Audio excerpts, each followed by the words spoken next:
Hi, friends, and welcome back to Libby's Lit, where we talk books. I have not been having the best week of my life, I've got to say. It just hasn't been good energy at all. I'm just feeling so tired and kind of useless and not energetic. I haven't really felt like reading much. It's just been a weird week. I have done a little bit of getting out in the yard, doing some things out there, even though it's been really too cold for it, but I forced myself to get out there anyway. And then I've also been kind of cleaning inside, just tidying up, getting rid of clutter. I just feel very kind of claustrophobic in here. I guess that's normal this time of year. But I hope that you're having a great week, and I hope that you have a wonderful weekend, which is coming up soon. So today I want to talk about, it's kind of a funny subject. We're going to try to make it light. It is about books that have seriously disappointed me. And so they aren't necessarily books that are terribly written, although they're not all well written either, but they're books that I really hyped up in my mind and really thought they were going to be good, some I really waited for. And when I got into them, just got really disappointed for different reasons. And we're going to talk about that. I think that when you really have in your mind what a book's going to be and you get excited about that, it can be hard to read it and see the author's vision for it. And it doesn't fit with what you wanted or what you would have done if you'd written the book. So there's a lot of that. It's all personal. Some of the books that I don't, and I can't even say some of them I don't like, but that I just didn't love. Some of those are the most beloved books by other people. So, it's all subjective. So my first book I'm going to talk about is Babel by R.F. Kuang. So if you don't know any background of Babel, it is about, of course, you've got the biblical Tower of Babel where, all the people came together and learned the same language. So the whole world could communicate and speak the same language. And this Babel is in Oxford. So Oxford University, it's in Victorian times. It's an alternate universe, really, where there's magic. So there's magic with these silver bars. They engrave a word into a silver bar, and then that bar possesses that ability or quality. So I was really excited about that. I thought that was an interesting way to put a magical twist into the subject. And I also love Oxford. Ever since I read the Philip Pullman books, I have loved Oxford and wanted to see it and wanted to get my hands on anything I can about it. And so I was super excited. You've got Victorian period. You've got some magic going on. You've got this Oxford, of course. And then you've got on top of that all this. I thought it was going to be really intellectual and really smart because of that magic system with the words and the translations and all of that. I just thought it would be fascinating.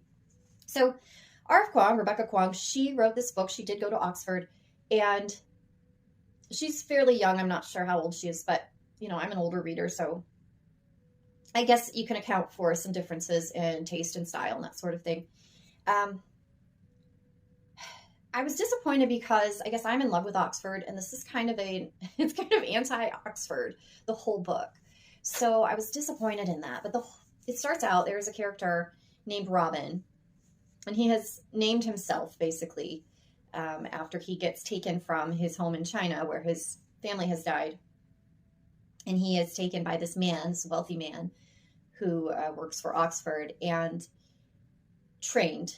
He's basically given a home, but he's also taught all these things. He can already speak 2 languages. Well, now he's got, English he learns, and he learns all kinds of things. Very intelligent young boy. He grows to be old enough, and then they send him to Oxford. But he's not going as a student. He's going to work. He is put in the Tower of Babel there at Oxford, which, is fictional. There is no Tower of Babel in Oxford, just in case you thought there were. But he goes there, and his job is to be a translator. Now, Robin is from China. He is Chinese, and he feels different the whole time from the time he comes to England. He's treated somewhat fairly by this benefactor, but he also has been struck by the benefactor. If he does anything out of line, even remotely, he's in trouble for it. So there's no respect for him. There's no respect for him as a human being in his own right. There's nobody asking him what he wants to do with his life. Just, here we are, this is what you're doing, and when you're this age, you're going to Oxford. So he meets several friends. Some of them are more similar to him. Some are more different from him. Not everyone works in the tower. Some people are just regular students. And, you know, you go through some of that, but he also meets someone who he learns, you know, Babel isn't what it's supposed to be. Oxford isn't what it's supposed to be. It's really this horrible, prejudiced, unfair place where people aren't treated right and people disappear and we never know what happened to them, et cetera, et cetera. So it's an intriguing premise. I love the premise of Babel. I love the book. I love how it looks. I love the idea. However, and it kind of goes with what's popular right now, which is with younger people, they like that action. They like fantasy, action, that sort of thing. And that is what Babel starts to incorporate. So it's less Oxford and more alternate universe where everything is terrible, but you feel like at the same time that she's making a point that Oxford is this way in many ways, which is sad. And I feel bad for that. I know that there is tons of prejudice out there. And I know that rude things are said to people, particularly of Asian descent. And I know that that is happening right now, not, you know, I mean, Victorian times, they wouldn't even have people going to school at Oxford who were different, you know, different, non-white. And so I get that part of it, but it's taken to such extremes. They basically get in a war. It's basically a battle, and they're fighting the school and they're fighting, you know, the authorities. And it's just really, really serious. It's really, as there's no alternative. There's just fight and win or die trying kind of thing. And if that's your thing, then you will love this book. If you love action and you love battles and you love, you know, the underdog trying to make their way, then this is the right book for you. For me, I wanted more of an intellectual battle. I guess I wanted more of an intellectual stimulation. It's like, oh, somebody from Oxford is writing about Oxford. This is so cool. And it just, for me, it wasn't. It just fell short of that. It's just me, my personal tastes. And, you know, I would have liked to have seen some positivity in the book. There's just not really anything positive that happens in the book. It's a little dreary. So, you know, I'm sure that she's a good writer and she's obviously got genius to her. And I think, I don't know if she's trying to write to that kind of fantasy trope of action and animosity, but I think there's a lot to her. I think we'll see a lot from R.F. Kuang in the future, and I'm sure it's only going to get better from there. So it's not a terrible book. You might love it. It's worth reading, but I was disappointed because of my own expectations, what I wanted to see. The next book I have is The Essex Serpent by Sarah Perry. Now, first of all, you can see by this cover, this is the most gorgeous cover ever. It's an intriguing name, The Essex Serpent. And I opened it, and I always open a book and just start to read like the first paragraph if I'm in a bookstore. And it was amazing. Like it reads like the opening of Bleak House, if you've ever read Bleak House by Charles Dickens. Very Dickensian, the way that she writes. And I do love that. I love her writing style. I love that she's not afraid to kind of write as if she's in a different period of time. I like that. However, the story didn't really continue on that intriguing note. So like you would have a Dickens novel and you would have big characters and big things happening. Here it's very slow paced, which is okay. I don't really mind a slow paced book if I'm intrigued by the characters, but I just never could really get into the character of Cora, who she's a woman, and it is, I think, Victorian times. So she goes to Essex to kind of research and see, she's interested in like dinosaur bones and things like that. That's her specialty. But of course, as a woman, she's not really given any clout with that. So she wants to go and discover this. And it's more about her and what's going on in her life more than it is the serpent itself. Is there a serpent? Well, I'll let you figure that out. But it's just a little dark, a little dull. There weren't any big characters that were jumping out at me and making it worth my while to read it. I didn't like the love story at all. I wasn't intrigued by that. I wasn't rooting for them. I didn't really, there's a love scene in it. Could have done without that too. Seriously. So anyway, yeah, it just wasn't what I thought it would be. I actually liked Melmoth better by her, which was kind of a horror book, but it was interesting. I liked reading that one a little bit better. I own that one as well. All right. The next book is, I don't have a physical copy of this one, but it is The Lost Apothecary. And it should be called The Land of Lost Opportunities because I loved everything about the idea of this book. So you'll see that it has a beautiful cover. The cover is beautiful. It has a wonderful name. It has a great premise. So the premise is this woman, again, we're back in old England. It's, I think, late 1700s maybe. And she is an apothecary underground. I'll kill your husband for you with poison, or person. So it's intriguing because the women go and they have good reason to want to get rid of these men. They're abusive, horrible men. They're not, it's not just, oh, I want to go be with Fred instead of Harry. It's, this man is destroying me and threatening to take my children, things like that. This man's abusing a child sort of thing. And I liked the idea of that kind of women together justice for a time back then when women had no rules that supported, no laws that supported them and took care of them. If you were married, you were the property of your husband and he could do pretty much whatever he wanted to do to you. And that was the law. So I liked the idea, but they did a dual timeline, and I'm not against dual timelines. The problem with them is that writers seem to have a great idea for a book, but almost feel like, well, I can't write that without, tying it in with what's happening now in the world. It's sad to me that you think that you have to have another timeline. Your idea could have been strong enough and maybe would have been strong enough, but she brought in this lackluster, pointless, awful main character.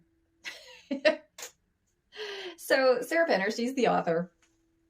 Like I waited months to get this book from the library. I had it on hold for months before it was available because it's a very popular book. And the first thing I noticed, there's a little girl in the book who is, I think her name's Eliza. She's in there the whole time in the old timeline.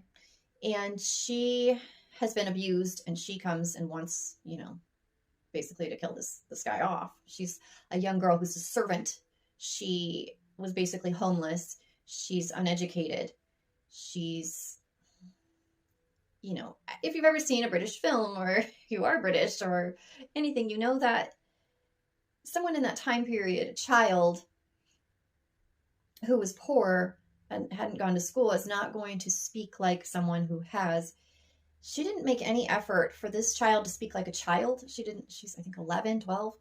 She didn't make any effort for her to speak, with an uneducated flair to her voice. It just felt so flat. It was just like I was reading a 30-year-old, well-educated, privileged woman speaking when she talked. And that drove me nuts. I hate when people can't capture the way someone speaks. That drives me crazy when I read. I like to feel it, again, maybe that's just me. It really bugged me. Anyway, the shop that they were hiding behind, I didn't understand. I didn't understand how you could have a shop, but the shop isn't a shop. It's the hidden apothecary, and the apothecary is actually behind the wall.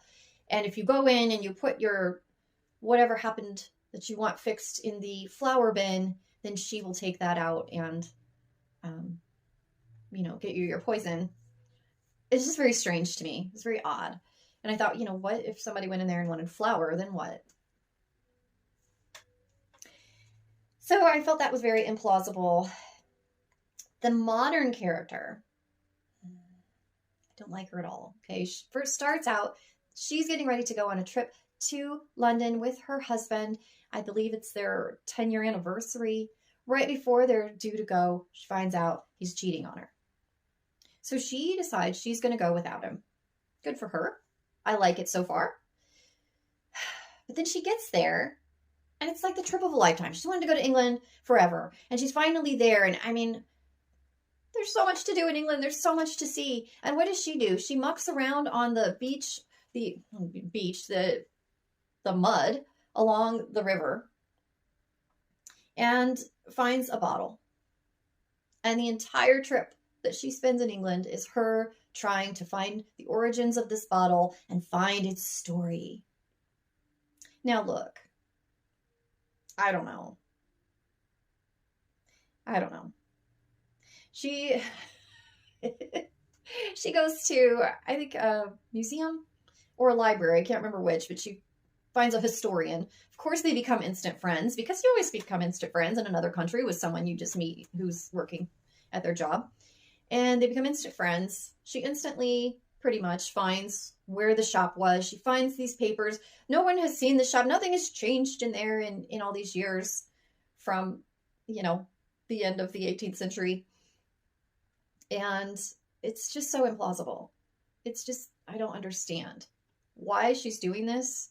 It says she always liked history and artifacts and things like that. Okay, so do I. But I wouldn't go spend my entire time in England that I spent thousands of dollars to get across the ocean and go there and finally see it. I'm not going to spend my whole time trying to figure out the history of a bottle I find. It's not going to happen. Unless she's just really, really a sad person. So then her husband shows up. And she lets him stay there in the hotel with her. Why? Why would you do that? Make him go away. He cheated on you. It's like nobody wants to see that. No one gets inspired by that kind of stuff. Even if it is realistic, even if a woman would be like, okay, you love me enough to come on your own here and you want to be with me. No one wants to read about that. We're not inspired. Then it gets even worse. Okay, there's a lot of spoilers here. I'm sorry. But I have to. The husband attempts suicide. They're still in England. She hasn't even been to Harrods yet, let alone Stonehenge. And she's still worried about this bottle. And then her husband tries to commit suicide. Because she doesn't want to forgive him for cheating on her. Because, women should forgive men who cheat on them. Apparently, according to him. So, it's just, I won't give you the very end of the book, I guess, but what a disappointment. Just sad. It's just really sad that the book was such a letdown. But anyway, let's move on. Jonathan Strange and Mr. Norrell by Susanna Clarke. Now, Susanna Clarke wrote Perez, which I don't know if that's how you say it exactly, but I haven't read that one. It's gotten good reviews. This is a monstrous 800-page book. And it's got magic in it. It's kind of, again, that historical, I'm not exactly sure what I think it's early 1800s it's supposed to take place in. And it starts out at the cathedral in York. And they have made all the statuary and things come to life and be animated. And that's a display of magic that they show in the very beginning. And so I was in love with that. I loved the idea. And then you move on to them saying, really we should be able to teach magic. We should be able to pass this on to other people, because it's always been the rule that only these specific people can know about magic and understand how to work it. Well, now they're going to bring it out. They're going to make it public. And so it's a great premise, it sounds great. But there's just, I don't know. It's just so strangely done. It's just so very odd. And I couldn't get into it. The characters had nothing about them that made me want to follow them. Nothing was really urgent in their lives. Nothing was really that important that I needed to keep reading on and on and on. Now, I will admit, I have not finished this book. But I started it, a year ago, probably over a year ago. And I got halfway through and I thought, why am I doing this to myself? It's not entertaining. I'm not entertained. It gets into politics, which, maybe reading about politics is interesting if they're real politics, real things that happen, but this is all fantasy politics. So that gets really old after a while. That's just not that interesting. And the characters, it's 800-page book, halfway through, and I haven't seen any character development or character arcs or growth. There's just nothing that is intriguing to me about this book. And it's just kind of weird and disconnected. And I don't know. I think a lot of these writers could really benefit from some better editors. That's all I'm going to say about that, I guess. Yeah. So another lost opportunity for a great book that just failed to intrigue me. Another book that I don't have with me is The Witch's Daughter by Paula Brackston. So it's kind of a lighter read. Well, it's definitely a lighter read, but I had read a couple of books by Paula Brackston. She is a good writer. She always writes about witches and that kind of thing. So I love a witchy book. I love a good witchy book. And I had read The Silver Witch, which is just beautiful. It's really, really well done. It's so moody, and you could just feel the atmosphere, and you feel the cold in the air. And I just really liked it, and I was really intrigued by it, and I felt like there was a real story there. I loved it. And then I also read, what's the other one I read? Midnight Witch. The Midnight Witch was intriguing because it took place in Edwardian times, which you never see witch stories in that period of time. So it was just different. There was also like necromancy in there, so that was different for me. I'm not really into that sort of thing, but it was well done. I really liked the story. So I was excited about this one. It has a beautiful cover, and I liked the idea that this woman, she's over 300 years old and she can't die, and she's, it's kind of a curse, but she has tried to escape this warlock / devil person her whole life. So the book starts with really rich description. I really liked the beginning of the book. It starts in the 1600s for this woman. But then, like, this devilish guy gets involved, and I think she's trying to make him like a sexy bad guy, but he's awful. I mean, no one would want this guy. He's horrible. And I mean, like murder and rape and things like that. I mean, he's terrible. So I can't get into the book. I can't do it. And I read this a long time ago, actually.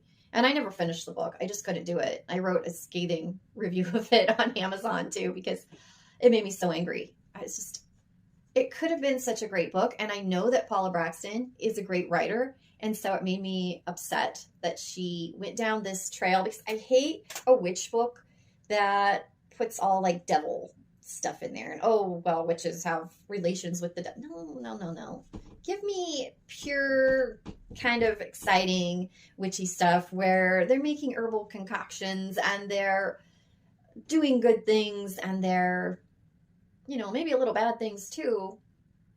But there should be nature and all of that in there, because that's really what the witchy world is about. If you read enough, I read a lot of witchy books because I just love them.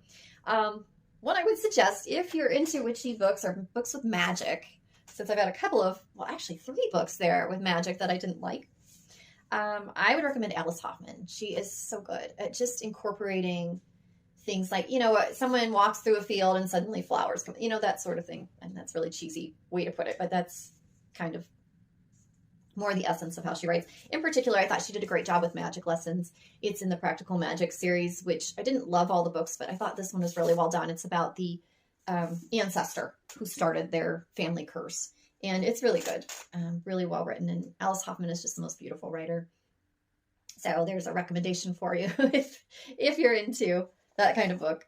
But anyway, those are the books that have disappointed me. Of course, there are a lot of books out there that disappoint, that fall a little short of what we're expecting. But I just wanted to throw some out there, just make it a little light and vent a little, I guess. And I would like to know what books have disappointed you. What do you think?